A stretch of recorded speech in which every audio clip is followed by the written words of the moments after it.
Welcome back to the Builders Coach Show. What an incredible week it's been. We hope you're doing fantastically well. We're going to jump straight in. Jess, how are you today? Yeah, great. Thanks. Welcome back, everyone. Kurt, did you see the reels that went out this morning? That one. Yeah, how could I not see that one? So, funny story, all right? I was doing this reel. You've got to check this out. How do people get to see the reel?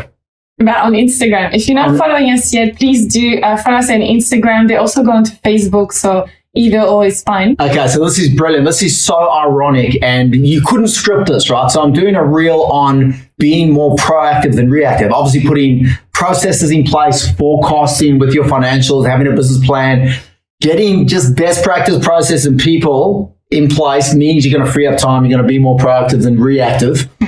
So I'm doing a short video on location at this beautiful house in Palm Beach. I'm trying to come across as calm and relaxed as possible. And in the background, this is why you got to go check out this reel. There is Jess chasing our French bulldog who's trying to escape. We just escaped from the garden. Yeah. So she's reacting to a mini crisis whilst I'm recording a video on how to be more proactive than reactive. This is the one that, so if you see the reel and you see me running down the garden, this is what I'm running after. This is the escapee. Yeah. Yeah, check the reel. You'll just see Jess scooting across the garden behind me. I'm trying to look nice and chill and relaxed, and she's frantically running out the gate down the road to find this troublemaker. Yeah, this little troublemaker. Anyway, moving on. Kurt, tell us about your successes, your client successes for this week. Yes, massive success. So shout out to Ben, Regional Victoria. He won seven out of 8 awards that he entered into in the Northern Victoria HIA Awards.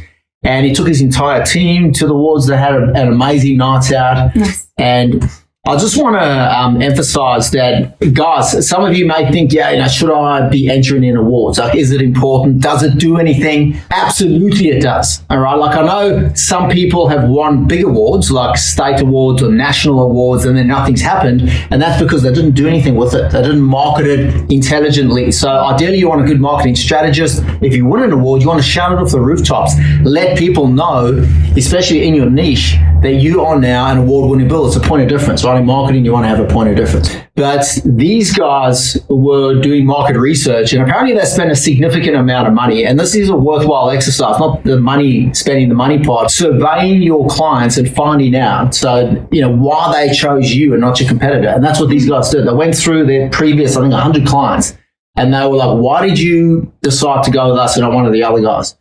And a high percentage, 60 or 70% of the people said it's because you won an award, and they didn't. So everything else was equal. They couldn't really tell the difference. They had great rapport with the other company. The company's quality looked great, everything, but you were the award winner, and that was the thing that tipped them over the edge. So off the back of that, they then went and engaged a woman to do their award submissions, which is like a freaking thesis, right? Mostly, if you've entered awards, you know what it's like. They pay her between $20,000 and $30,000 a year to do their award submission. They've won an award, a state or national award, for the last 7 years in a row. And they lead with that on their website, on their marketing. We are award-winning builders. Okay, so don't knock awards. All right, I'd highly recommend you do it. Great point of difference. And then obviously, if you win one, make a big noise about it. Ben's going through now to the state awards. So 4 of the 7 that they won will be going forward to state awards. So congratulations, Ben. Congratulations. Any other successes? I was speaking to a guy this morning, and he said to me, when I asked him, what do you ideally want to achieve with your business? If you had a magic wand and you create the perfect business, what do you want? And a lot of guys come to us now, as you know, because they want to get into the 7-figure club, right? Net $1 million in a 12-month period after all expenses, including wages to sell for about $200, but before tax, then they take that money, put it in development arm, right? So yes, he's interested in that, but more importantly, he wants lifestyle. He said, hey, I want to work 30 hours a week, and he's got a whole lot of things he wants to do from a health, family, lifestyle perspective. That's important to him. Mm-hmm. And like anyone who's got money knows, like it's, money doesn't buy you happiness, and really it is about lifestyle, having a rich lifestyle.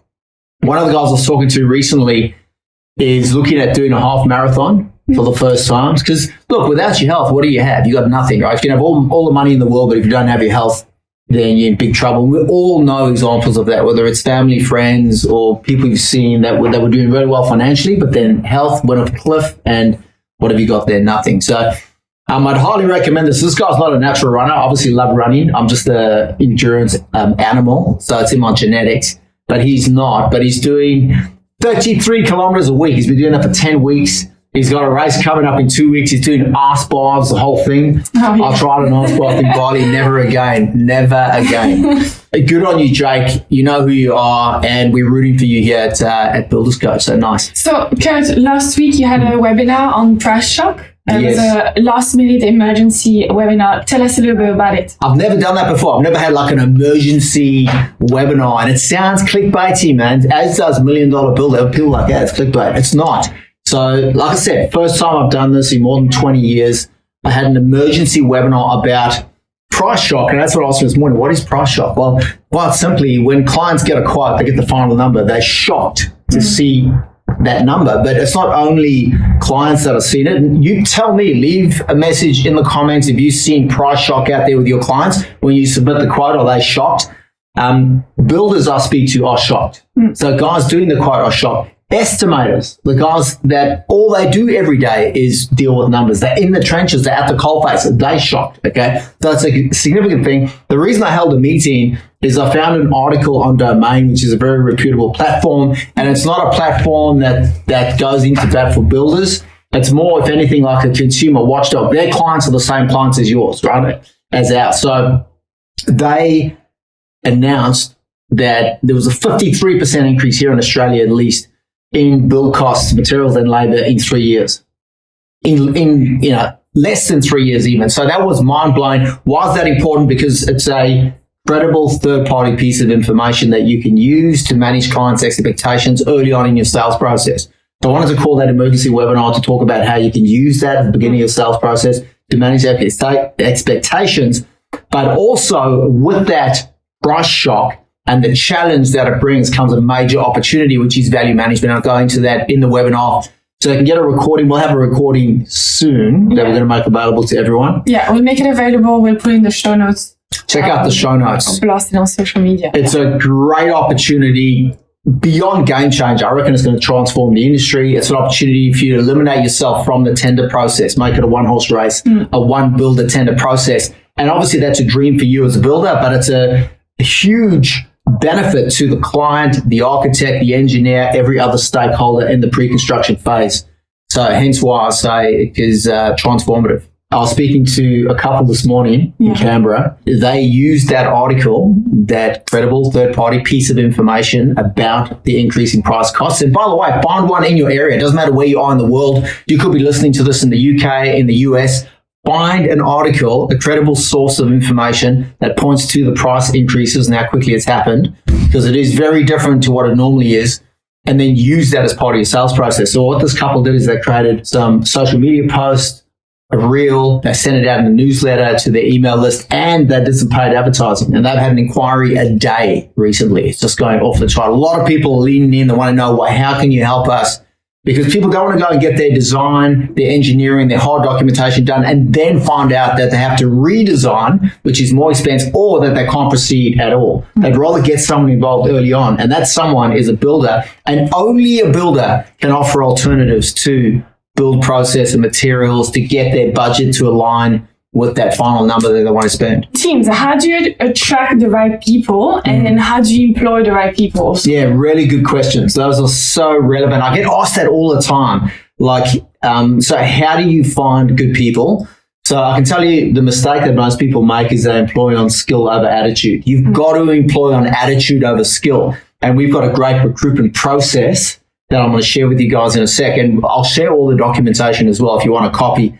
And I'll tell you how you can do that a little bit later. It's also really, really important that you know when to employ someone. Right? Yeah. People often want to know, like, how do I know if I'm top heavy? How do I know if I've got too many people on board? And then when's the right time to bring someone on? Because if you're going to bring someone on, you're going to have to place an ad on Indeed or Seek, or whatever platform it is, plus on your socials, you've got to reach out. That's a 4 to 6 week process before they start. So it's going to require forecasting. You need financial forecasting. You need team structure forecasting.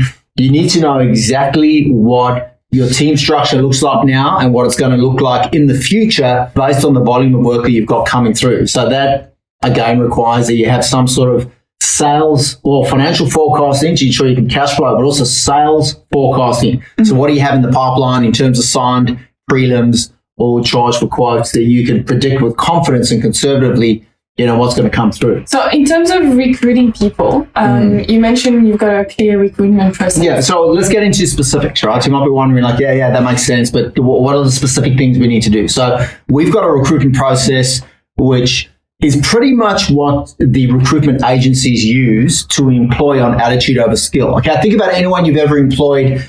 Maybe they knew how to do the job, but it was their attitude that got them fired or that got you to get them to leave, right? So this process is engineered to reveal someone's true nature, right? Because if you interview someone one-on-one, the research is out. It's 83 or 87% of people embellish or exaggerate or, lie about things to make them sound better. Naturally, people are going to do that if they want a job. But it's so hard to pick someone's true character and nature in a one-on-one interview. So an obvious way to do it is to get them on site. Like if you want to employ a carpenter, get them to run through some work for a couple of weeks. Or I spoke to a guy recently who's going to set up a relatively difficult carpentry job with stairwells and everything else, and he's going to get the guy on there in one day. He's going to be able to tell very quickly whether this guy has the skill set or not. But then it still raises the question, what about his attitude? Because he may act like he's got a great attitude for one day, or for some people just through the probationary period, and then their true nature is revealed. So this recruitment process does it. It sets up these little hoops they have to jump through, and there's nowhere to hide. Yeah. So I'll run through it very quickly. So step one is you set up a virtual message bank. So any phone provider will allow you to do it. Over here in Australia, the big one is Telstra. And for $6 a month, you can set up a landline number, an individual separate landline number with about 5 hours recording time. That's the number you use when you place the ad on Indeed, Seek, or on your platforms. You tell people, call this number. When they call, because it's a landline number, they think they're going to get through to an office. They don't. They get to a recorded message that says, thank you for applying or phoning to apply for the position of carpenter. Please, describes the job. Okay, we're looking for someone that's hardworking, honest, has initiative, good leadership skills, progressive, wants to learn and grow. We are growing successful business. There's big opportunities, blah, blah, blah, blah, blah. Please answer these 3 questions. What experience have you had? Why do you think you're the best candidate for this role? And what is your biggest career or life success? So what happens there is there's a percentage of people who have this happen. They go F off, boom, put the phone down. All right, so I don't like the fact that you've switched things up and caught them off guard, right? But if they can't handle that, how are they going to handle a busy site on a Monday morning? All right, so see you later. Then there's examples of, and we use this for decades, right? It works like a bomb. By the way, this whole process takes 4 hours. That's the other thing. Like you do 10 one-on-one interviews. And how many interviews have you done where you sit down with someone and in the first, you would have done interviews, right? In the first minute, you never employed this person. Yeah. But what do? You don't just go, sorry. No, you have to go through the process. You go through the whole. So this ensures that you don't have to do that, right? So you're saving a lot of time there, because at the end of the message, it says, you will be contacted if you make it to the next step in the process. All right. Yeah. So you don't need to call anyone, only the ones that you like. So we've had examples of people that put the phone down, write the questions down, think of their answers, phone back. Yeah. All right. So what's that telling you about the person's initiative? There's other people that just answer off the cuff really well. So what happens is if you get plenty of respondents or messages in the bank, and by the way, you can check this message bank at 9 o'clock at night. Once the kids are in bed, you can go, let's just check how many messages there are. We've had examples with maybe 25, and there'll be some that are just, you go, never, keep moving. But usually you capture between 8 and 12. You go, these people sound, they sound good. They're worthy of a call back. So then you call them back and you invite them to a group interview, 6 p.m. on a Monday. And if you're working from home, most of our guys work from home office, that's totally fine. Just hire a room somewhere. You should have share offices or something in your location. You hire a little boardroom set up, 6 o'clock on Monday. The recruitment process, guys, by the way, which I'm happy to share with you, if you want to just email info@builderscoach.com.au, I'll send it all to you. It's even got interview questions in there, but all of this is in there to the extent that if you had an interview, a group interview in half an hour, you'd be able to run it just by following the thing. It even tells you how to set the room up, put water on the tables, all that sort of thing. And then what happens is if you invite 10 people, usually 2 don't turn up. Okay. So again, if they can't turn up 6 o'clock on a Monday because they can't, get their shit together, then that's telling you they're not going to be good enough for you, right? So the people that do turn up, here's the thing. when we're in a group setting, because we herd animals, it is almost impossible to hide your true character, right? Because most people are fearful of public speaking. And by the way, if someone is extremely shy and introverted, but they're the best candidate, they'll still shine through. So it's not like the extroverts are going to win at this game because they're not shy. It doesn't work that way. So you're going through the process, you're just going to ask questions. Everyone gets a turn at answering a question first in front of the group. And I can tell you now, at the end of it, the best person will shine through. Right? Again, it's just the way it works. You'll see it in the way they carry themselves. In the same way, when you meet a young person, right? You would have met someone that's maybe 17 or 18, and you can tell that they're going to be successful just because they're respectful, they're switched on. You can see it in their eyes, right? Yeah. And you've interviewed. Yeah, I've done a lot of interviews. Well, I've interviewed a lot of people. The different industry, obviously. I used to work in a big 4 company, but at one stage I was doing all the interviews for the graduates. And the graduates, we get hundreds of people applying for the jobs, right? But you already know that they've done the studies, and then they go through this massive screening, right? There's HR, and then there's an online test, and then they go through a case study where they're being put into situation and have to have to go problem solving basically with a team, etc. So there's quite a few steps, which obviously is good because you get a lot of people just, flash out of that. And then they have one-on-one interview with myself or I love it. So the big 4, they set up like an obstacle course, right? And they just get people to run through it. And then you see people, so they've just fallen by the wayside and the best people get through. Yeah, but and then eventually the last thing is obviously the one-on-one interview. And there we still go through like a rigorous process, right? And some of the things that are important, because obviously it's graduate, right? They don't have work experience, or they have some things, they would have done internships, but it's quite limited, right? So really what's important is attitude, personality, behavior. And so we go through a line of questions, which is very much around, how do you react in pressure situations? Yes. And then you ask them questions around that. How do you react in team situations? How do you react when there's conflict? Yes. What kind of what's going to be the role that you're going to take when there's a team issue happening, things like this. So they're very tailored questions, really to understand how is this person going to react when it gets tough, right? When things get hard. Yes. Because at the end of the day, the skills, and I've had people interviewing and they are amazing, top of their class. They're like, the skills are like high. Yeah. But if they can't work with the rest of the team, then it's not going to work out, right? And if they can't interact and stuff, it's not going to work out. And maybe just a thing on that also is that we also make sure that you hire different types of people. You don't always want to have the alpha lion directive person. Yeah. You want to make sure, especially when you're looking at the team that you do have already, you need to think of what is the person that's going to work in this specific environment, right? Yeah. Especially if you've got people that have the same level of skills, you need to make sure that they work well together. This recruitment process has questions in there.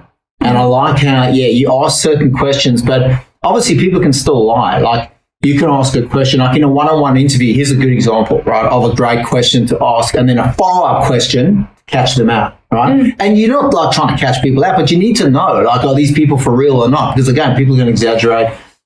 And the way we've done that before is that you ask them a question, you'll ask them, well, how do you react in you don't actually ask them how you're going to react. You'll be, tell me of a time where give me an example. And then they'll tell you something, they'll give you a small example, and then you also understand how well they express themselves, etc.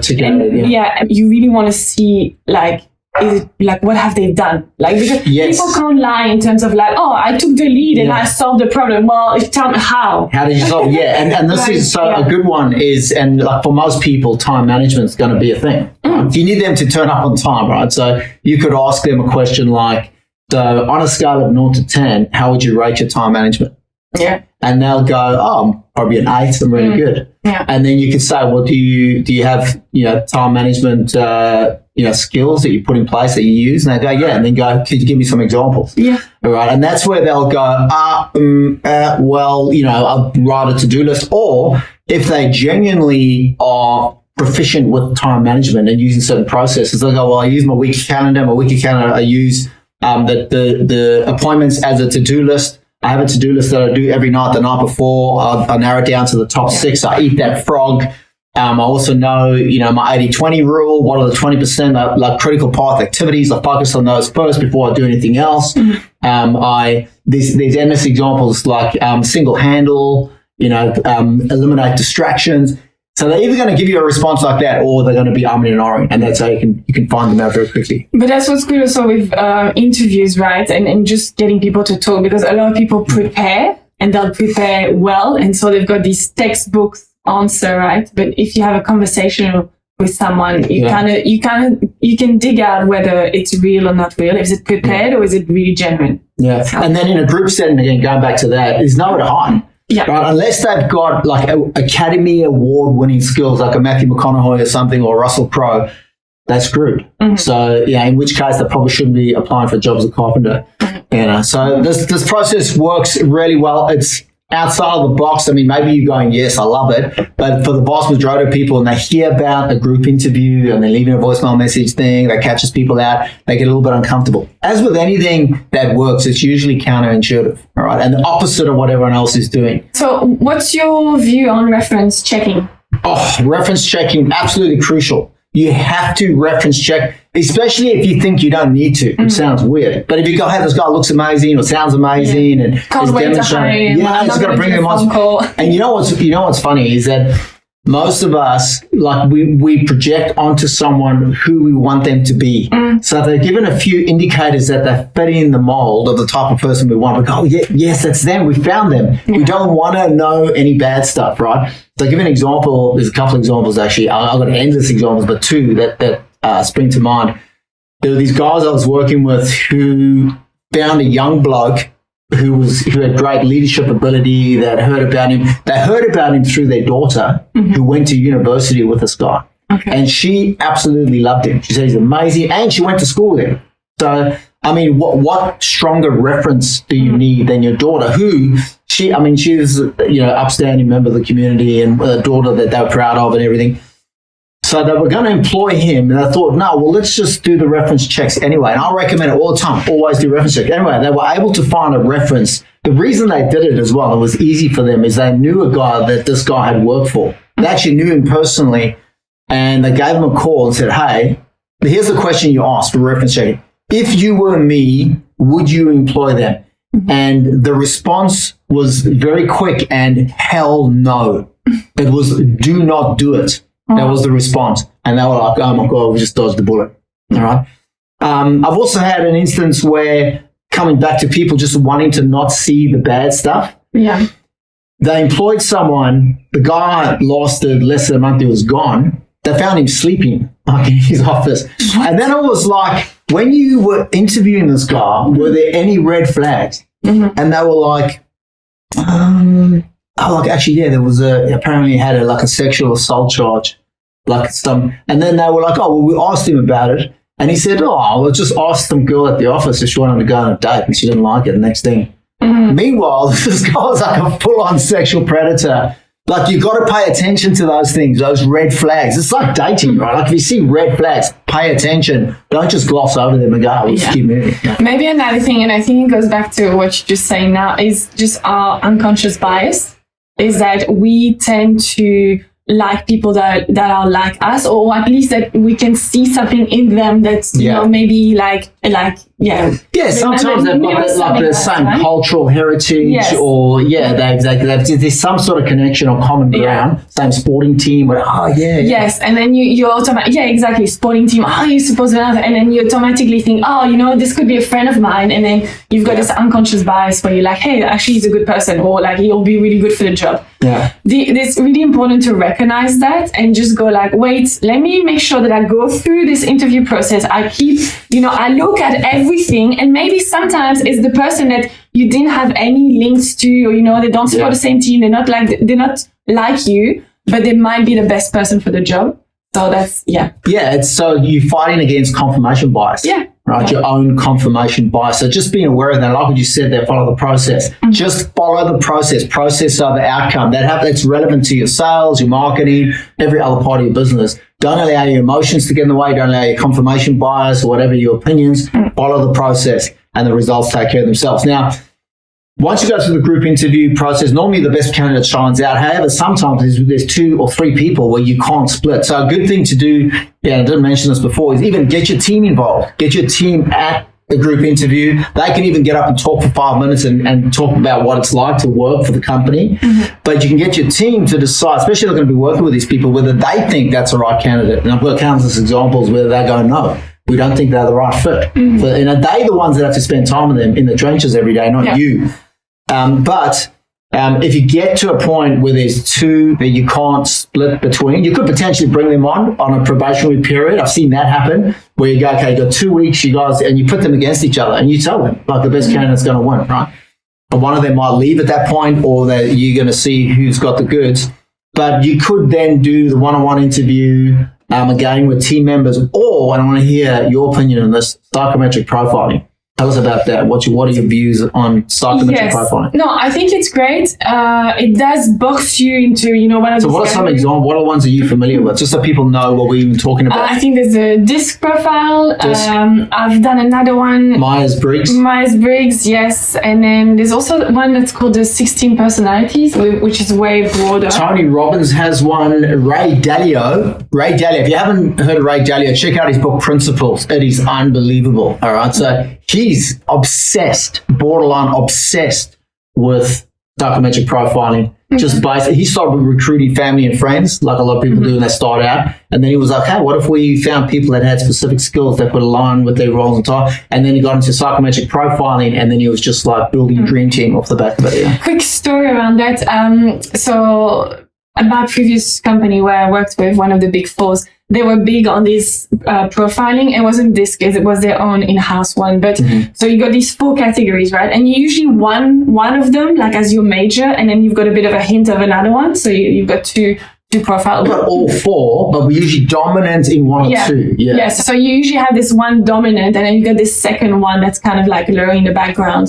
So you got these 2 profiles. But quick tip, what they used to do a lot was in sales. So when we used to go out to clients, we became really good at just understanding the profile of the person we had in front of us, specifically for a sales perspective. Yeah. So we'd be like, hey, this client actually, I think it's this kind of person with a bit of a hint of this, etc. Yeah. And then it kind of tells us how to sell to them. Yeah. Because if you got someone that's very much into the details, it's like a focus on the details, and you were going to give them a presentation of like X, Y, Z, right? Whereas if you had someone that was more of a innovation driver, etc., then you'd sell to them in a different way. It's fascinating. And I'd recommend you get your own profile done, whether it's Myers-Briggs or DISC, but they've been around for years, right? 60, 70 years. And quite simply, in a nutshell, it's a personality or behavioral profile. So the 4 categories, people are either extroverted or introverted, or more task or people orientated. So those are the sort of the 4 parameters.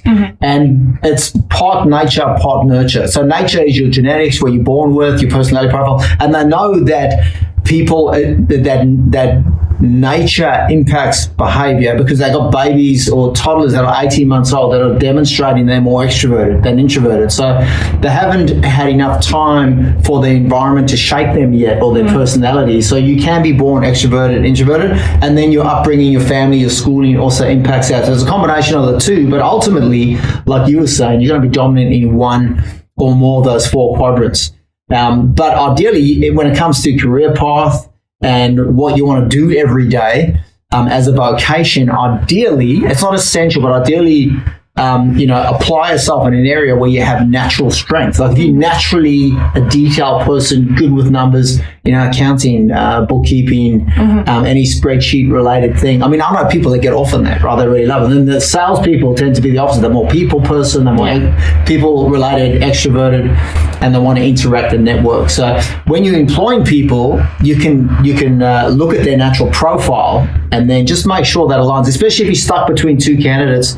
We've used DISC before, DISC profiling, on deciding between 2 supervisors, and one of them was all people but very low on the driver, the decisive side. So he would be a pushover on site. The other one had driver and people skills. They would be able to relate to people, but also make decisions, which is important for sales as well. Yeah. One thing about that is that I think you do the profiling also. It's a bit of a moment in time characteristic. Like, I hate the idea that you just stuck in there. That this is who you are now. Yeah. This is your profile. Like, like, do it. If you haven't done it in like a few years, 5 years, 10 years, like, do it again. See if it's still the same. And I also recommend the 16 personalities, because it's just broader. What's the 16 personalities? It's just another test. Another test. 16 Is it online? All these things are online. It's free. It's online. You can check it out. Yeah. But it's more like, if you're doing it for yourself, check it out. Just see who you are. And it gives us a lot of insights. Yeah, I'm so sorry to cut you off. I'm so glad you mentioned that. The fact that this can change. We talk about growth mindset and fixed mindset. There's people that believe that once you've got a certain profile, that's just the way I am. Yeah. All right. And if anyone ever says that that's just the way I am, why were you late? Well, it's just the way I am. I remember a guy that was always late. He was like, my dad was like that, and I'm just like that. And ha ha ha. It's in our family. That's BS. Like, you can change. People can change. There's even recent studies to show that we can learn things a lot later than they thought. The ability to learn sort of freezes up as we get older. I forget the term. What is it? The less elastic or... No, that like, kids can learn things very quickly. Like, when I was 5 years old, I went over from South Africa to Switzerland, and I learned German within about 9 months or less. I went from speaking English to speaking German, not even knowing that I was doing it, but within 9 months I could only speak German, and I wasn't speaking any English at all. And then I went straight back again. Yeah. So it's just our brain's ability to adapt. And you can't do that as well when you're 7 years old as you can when you're 5. Yeah. But they've found that we can still learn things. The bottom line is, don't believe that you're locked into a certain profile. You can absolutely change. And in fact, if you've got, for example, like high driver and people skills, but low detail, the most successful business owners in the world have high driver, which is the ability to make decisions. The hallmark of leadership is decision making. So you've got to decide. You've got to be able to interact with people and lead and manage people. But if you've got no attention to detail, you're going to get your ass handed to you. So you can train yourself to pay attention to detail. And they call that the millionaire's hook. So high on the driver and then up on the detail. So that's all good things to know. So do the profiling for yourself. But also when you're interviewing, and then for your team, just know who's in your team, how do they interact with each other, etc. Yeah, there's so much more that we could talk about a team, but I think that's all we've got time for. I just want to mention we've got multiple events coming up later in the year. Make sure you check the show notes for details. We're going to be in Perth on Friday. Can't wait for that. We're going to talk more about it next week. So make sure you like and subscribe. You've got to subscribe, whatever platform you're listening to get the next episode. All right, guys, you have a fantastic week. Thank you so much for joining us. Take care. Bye.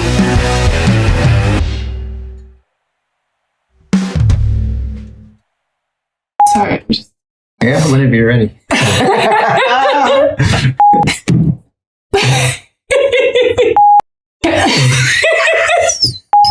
This guy's going to fire us as a client. Okay. Good. Let's get into our topic for today, and that